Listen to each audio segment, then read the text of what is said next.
It's really awesome to be here. It's my first time speaking at one of these things, so thanks everyone for showing up. Um, Today I'm going to be talking a little bit about how we're engineering the Edge ecosystem. The Edge developer tools for an ecosystem of tools, hopefully contributed by more than just Microsoft. So at this point, there's more to web development than ever before. More tools, more libraries, more challenges to tackle like performance and accessibility. So in this talk, I'm going to be focusing on a new set of technologies we're introducing in Edge in our next release.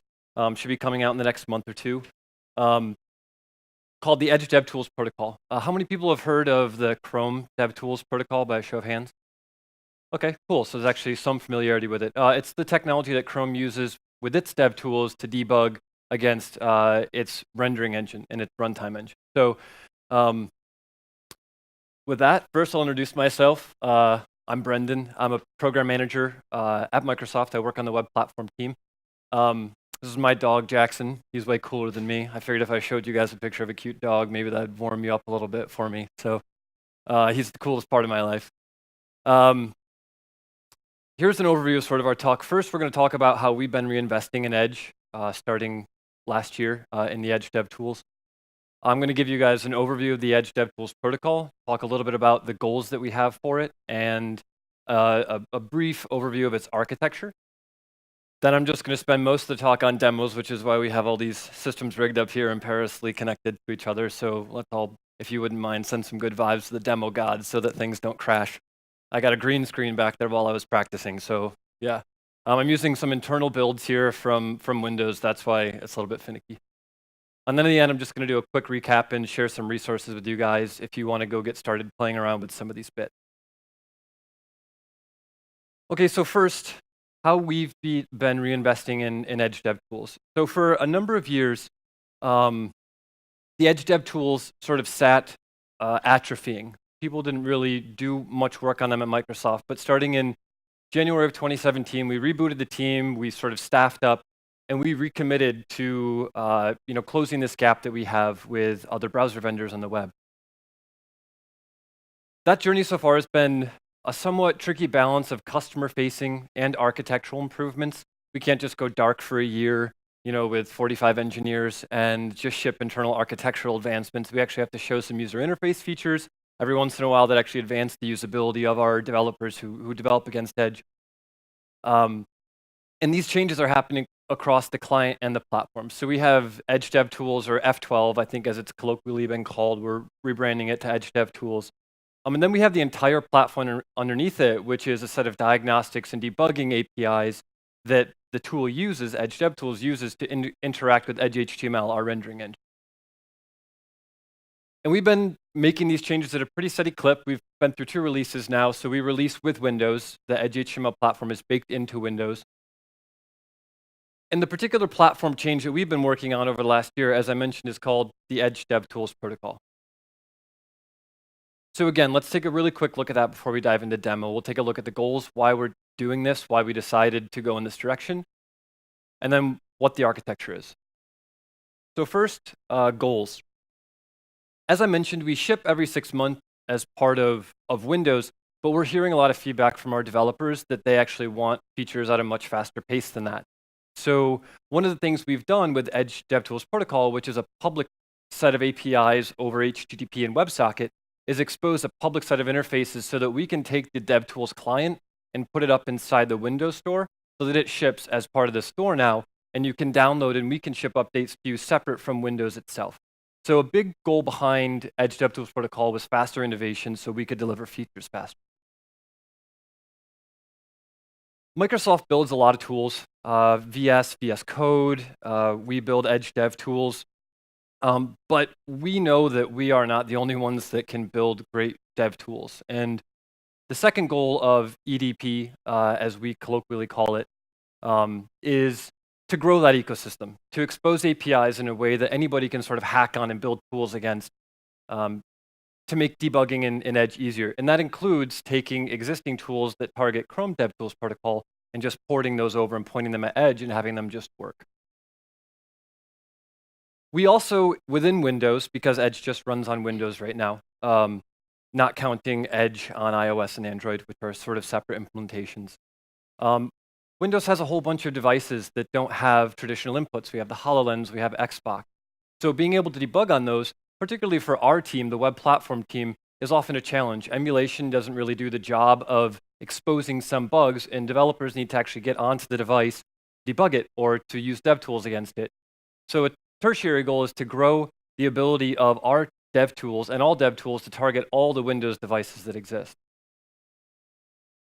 And then a core goal underpinning all of this is to align with other platform vendors. We're not the first ones to come out with a DevTools protocol.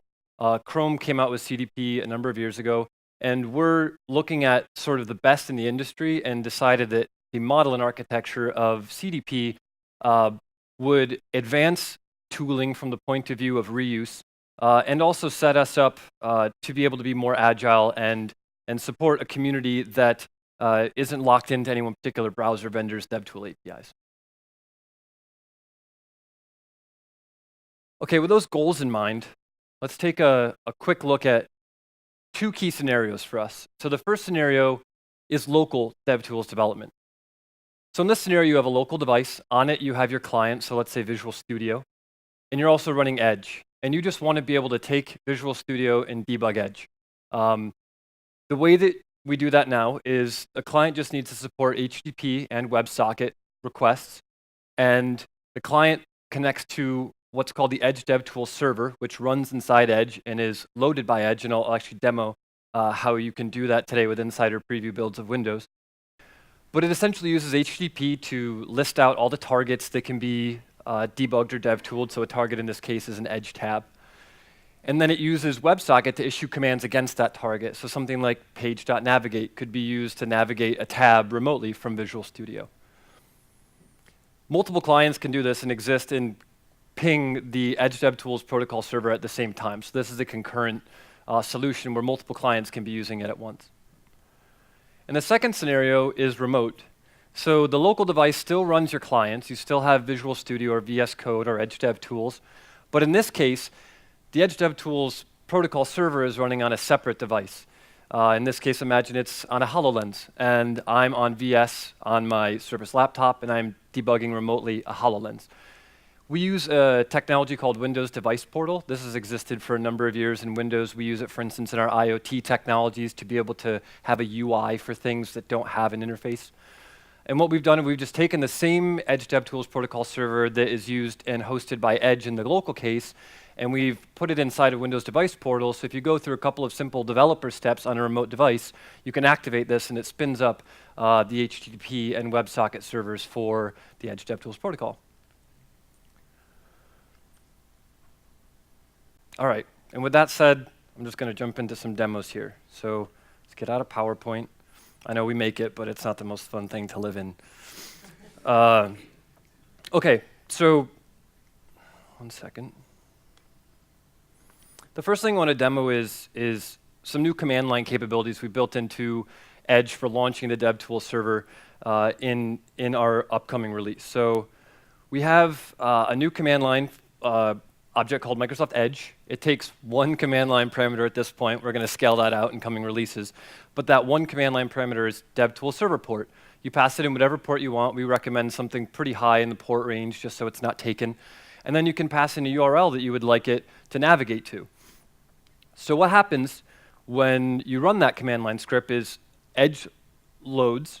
It spins up an instance of the Edge DevTools protocol server and shows a little piece of UI here letting you know, hey, guess what? The Edge DevTools server is running. And the reason why we do this is the Edge DevTools server exposes all of your open tabs for debugging.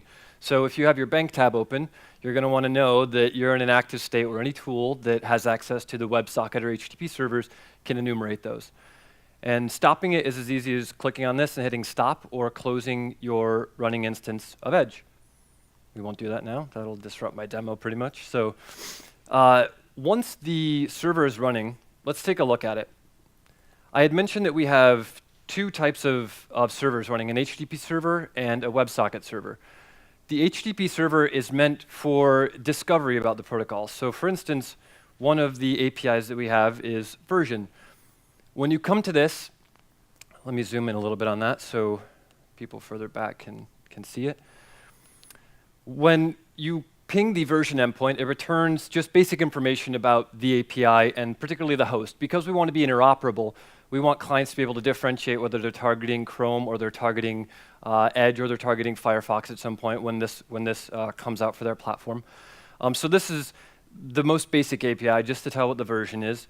We have another one which is called list, and that takes all of the open targets. So if I come open another instance of Bing here and refresh, you'll see that there's another target.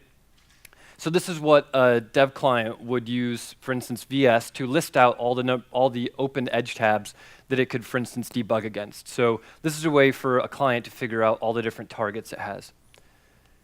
And then there's also one called close. So if you can imagine you're in the midst of debugging in Visual Studio and someone hits the stop button, you're going to want the tab that Visual Studio opened to debug to close. So what you do is you just pass in a target ID. And you have a demo fail. You've got to have the word close in there. So you pass that in, it closes the target for you. It's as simple as that. It's a synchronous request, so there's no waiting on that. And then lastly, and this is going to be a bit of word vomit, so just deal with this for a second. This is the protocol endpoint exposes the entire API surface of EDP as a JSON object. So clients can ingest this and do things like feature detection in order to see what is supported in EDP when they build their clients so that we can gracefully degrade if Chrome supports something, for instance, that we don't. And as I mentioned earlier, interoperability was a big deal for us when we did this. We didn't want to go out and reinvent the wheel. And we've paid pretty close to that pretty close attention to that as we implemented this. And one way that you can tell how much we've emphasized interoperability is looking for anything prefixed with MS for Microsoft. I'm using the word interoperable in sort of a line versus standard for a very pointed reason. There are differences in the rendering architectures that browsers have, and we know that in many ways, those differences will surface themselves through the DevTools APIs that we build. So we want to leave room to create Microsoft-specific APIs for things that our tools specifically need, or for considerations that are specific to Edge. However, we have gone through great pains and strides to research how Chrome does things and Chrome DevTools does things and recreate them, including the semantics. We've even spun up what's called a YCG, or a Web Platform Incubator Collaboration Group, through the W3C with Chrome and Firefox, where we actively ask questions when we have concerns or there's ambiguity about what exactly is happening inside of an API, so that we can ensure that the inputs, outputs, and internal functionality is as interoperable as possible. And as I scroll down through this, you'll see that not many things are actually prefixed with MS. It would be my estimation that roughly 95 to 97%, if not more, of the API surface is interoperable. And where it isn't, it's things that we've added that Chrome can safely ignore or other clients can safely ignore. So interoperability has been a really big push for us. Okay, so that's the command line. Let's take a look at something that actually uses the command line to debug. So this is Visual Studio 2018, I believe. Preview 2 just came out this past week. Built in now by default into ASP.NET Core web projects is this right here, the F5 button for debugging in Edge. Before, that was done via an extension in VS Code and in VS. Now this is built in natively, so any Visual Studio project that is an ASP.NET Core project or ASP.NET Web project will now have debugging built in. So in this example, we have a single-page app running with a script that I have a breakpoint on. I just want to demo for you guys that the breakpoint actually works, and we can inspect some information over EDP from Visual Studio. So now I'll just press F5, everyone's favorite launch keyboard shortcut. Behind the scenes, this is calling Microsoft Edge DevTools Server Port. Visual Studio has its own server port that it passes in, and it's passing the URL of that application into the command line so that it launches and navigates to it. Now, as Sarah said, my favorite thing also is typing in front of large crowds, so I saved my username and password so that I don't have to do that. I know I would fat finger it. So while this logs in, what's going on is, I didn't show this step because it's ugly and behind the scenes, but I registered for an account, and as part of that, I set up my hometown where I'm from. That's part of this sample application. And I set a breakpoint in the success callback for when we've done an XHR request in the sample app to get that hometown information and then set it into the page so it's rendered. So what you can see here is it correctly pulled my hometown. If anyone knows of Groton, New York, then you win super points since you come up and chat with me after. It's a hole in the ground, so probably not. But it correctly allows you to inspect things like locals that are in the current frame where the call stack is paused. You can look at the entire call stack and navigate back through it. And you can do things like continue step through. I won't demo those. You can get out there and play with it yourself. But all this is capable right now with Insider Preview builds. And as I said, when I hit stop, you'll also notice that we come back here, the tab is gone. So Visual Studio cleans up using that HTTP API. Okay, and here's where the train might really come off the rails. So the next scenario is the remote debugging one. So that's why I have two laptops. I want to show you guys how this laptop here is going to remotely debug this laptop here. So let's go ahead and just open up some tabs just to seed it. So when we flip over that one, you don't think I'm a liar. Someone just shout out an acceptable URL at me right now, just a random one. Okay, that was, I could have totally jury-rigged that one, but we'll go with it. Perfect, Microsoft. All right, so on this computer over here, we have what is called the new Edge DevTools Preview app, and it's available in the Microsoft Store now, so you can go out and search for Microsoft Edge DevTools Preview and download it and start using it. Here's what it looks like once you pop it open. You'll notice that we have a local and a remote tab. For those of you who have done Edge development in the past, they may be accustomed to a thing called F12 Chooser. It was essentially a way for us to spin up an exe and list out all the targetable instances of the Edge HTML platform on the box, things like WWAs in addition to websites and Edge tabs. That is combined with remote functionality. So I'm going to enter the IP address of this machine over here. And what we should see, I think it's going to fail once. I think I found a bug in running through the demo. So let's let this fail in trying to connect. And then if my word is worth anything, I promise when I try again, it will actually work. We also have to work on timeout limits here because this is taking a long time. So yeah, bear with me here for a couple seconds while it fails. I have a very jury-rigged system right here now. It's connected through the Microsoft VPN so that these two are on the same network because we have issues with public networks right now. So let's wait till it times out and then it fails. I'm going to go ahead and just open up another page while we wait for that to tank.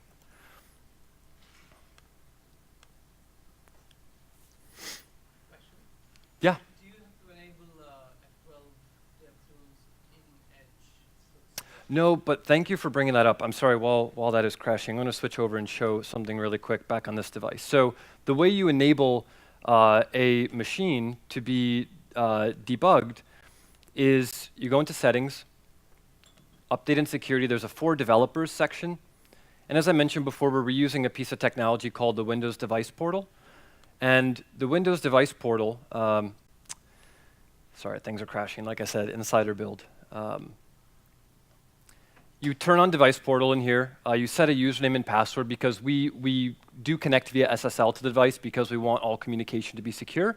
And then we also require basic Windows authentication to make sure it's also authenticated. And then it's important to ensure that device discovery is on so that your device is exposed to other devices that are on the same network. Okay. Here we go. It's working now. So I'll switch back over here. This is the username and input field. So I hit connect, and I'm going to type in my username and password that I set up in that screen I just showed. And now we're actually live connected to this machine over here. And just to prove, again, that I'm not making stuff up, we'll come open and go to xbox.com. And then we'll switch back to here, and we'll hit refresh, and xbox.com appears. So we are actually live debugging against this separate laptop. And I'm going to show you the exact same demo that I showed with Visual Studio. So once again, I'm going to remove the breakpoint here, but let's run this so that it opens up in Edge. And oh, you can't see that, sorry. On this screen, I'm just rerunning the Visual Studio project to launch this website. Now I'm going to refresh and attach to it. I think we also have a bug here where it fails every other time. Trust me, I'm filing these. let's go ahead and open up that same home viewModel.js file, and let's put a breakpoint right in the exact same point. And now, when we come over here to this machine, I'm going to refresh.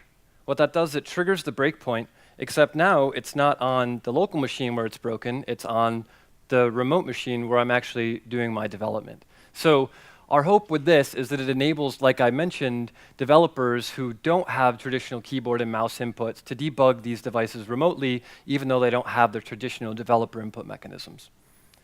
And the core set of functionality we've built in our first release is minimal, we admit that. Part of this past milestone was building up the foundation, building the HTTP and the WebSocket servers, and getting the core set of APIs and the architecture for how those are invoked and called in place. But we also wanted to build 2 clients, because if anybody builds frameworks, you know that if you build a framework for 1 client, that's a disaster.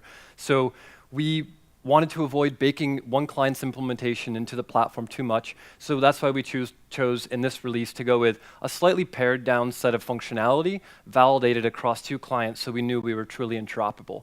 And when VS Code comes out soon with support for this, they actually had a layer where they previously targeted CDP and just took that and targeted it right at EDP. And there were a number of bugs, but by and large, it just worked. Okay. So we'll switch back to this guy. And lastly, because why not save a documentation demo for the end? Just further proof that this is indeed not vaporware, we actually have documentation published out already on docs.microsoft.com outlining how you guys as developers or other tool developers can go and get started with Edge DevTools Protocol and building tools against it. You can actually, if you are bored one night and just have a bottle of wine sitting open, you can open up your favorite WebSocket client like Postman, launch the Edge DevTools server from the command line, and just start issuing WebSocket commands against it and just seeing how to interact and play around with pages through it. It's actually quite cool. When I first saw this work, 2 devices, like my mind blew. That's what that like mind-blown emoji was made for. It was awesome. So you can come here and see that we have a list of how you get up and running with the current clients we support. As I mentioned, Edge DevTools and Visual Studio are the current ones. In the future, we'll be adding VS Code once we get there and other clients once we onboard them. You can see the list of the HTTP endpoints that I mentioned, including sample return objects, in case you're wondering what the format of the parameter values are for introspection or for inspection. You can come out and see examples of those. And then all of the domains that we currently support. So DevTools protocols are broken up into domains, and those domains contain methods, events, and types. So for instance, the debugger domain, which enabled us in VS and in Edge DevTools to do things like setting a breakpoint and stepping through that breakpoint, is all enumerated here, and you can see all the methods that would be used and how to use them, what their inputs are, what they depend on, and all those different things. Okay, and let's jump back really quickly into PowerPoint to wrap this up. Okay, so as a recap, I just showed you guys command line launching via Edge DevTools Protocol. I showed you guys how locally Visual Studio or any client that targets Edge DevTools Protocol can debug against it. And then I showed you, and thank God it worked, the remote Edge DevTools preview case running against EDP. Now let's jump a little bit into what's next, and I'll end with some resources that you guys can then go and run with. So next up for us, as you noticed in the demo of the debugger, there's just 1 tab in there. Current F12, current Edge DevTools, I think we have 6 or 7 tabs. We have elements and console and debugger and performance and memory. So our next step is to port more of those tools, the true core set, the true valuable core set of them, over to EDP. We also want to get more functionality. There were some features we cut in the debugging space in VS and in VS Code that we want to move over to support via EDP. Right now we have this sort of weird bifurcated model where if you press F12 on an Edge tab, it's actually not running against EDP, but if you download the Edge DevTools preview app, it is running against EDP. So we want to get to the point where all apps, whether it's the one you launch from Edge or the one you launch from the store, runs against EDP. As I mentioned, We want to keep rounding out the support we have for all the various devices and Windows SKUs, for instance, targeting Windows 10s. The performance and optimization-oriented version of the Windows is on our agenda. And we want to support more clients. We have a number of them internally that we want to support. SonarWall is essentially a linting tool for websites that we want to it currently targets CDP and we want it to target EDP, as well as WebDriver. Chrome is doing some work with Puppeteer and other technologies to build their tooling all on top of CDP as well, including Chrome Driver. And we want to do a similar thing with WebDriver. And lastly, we want to continue to focus on interop and fixing bugs where we know that we're not aligned with CDP. It's a really high priority for us. We mark and track all those bugs as interop blockers, and we treat them just like features because interop is a feature of ours. And if you guys have any ideas, we'd love to hear them. Come and chat with me after this, or there are a number of feedback mechanisms that you guys can use. I'll cover them right now, in fact. So in terms of resources, the docs that I went and took a look at, here's a link to them. You can go out and poke around, start playing around, stress test this thing, report bugs. We're excited to hear them. The web platform incubator collaboration group I mentioned, this is meant to be open and for anybody to participate. There's a difference sort of in the W3C between a true spec track for a standard and then what they've called this new sort of collaboration thing, the YCG. This is not necessarily meant to create a spec out of the DevTools API. It's meant for us to communicate and collaborate with the community and other browser vendors. So you should feel free to jump in. This is meant to be open to everyone. And then lastly, feedback. We prefer that we get feedback through the feedback hub in Windows. It automatically opens bugs and triages them and assigns them to the right internal teams. But we do recognize that not everybody runs Windows. In fact, from the show of hands earlier, from Sarah's demo, it was very clear a large number of you don't. So we have user voice for that. If you decide to go wild and spin up a Windows VM on your Mac and bash against EDP, feel free to use user voice to submit feedback. We pay attention to that as well. And with that, I'm finished. So thank you guys very much.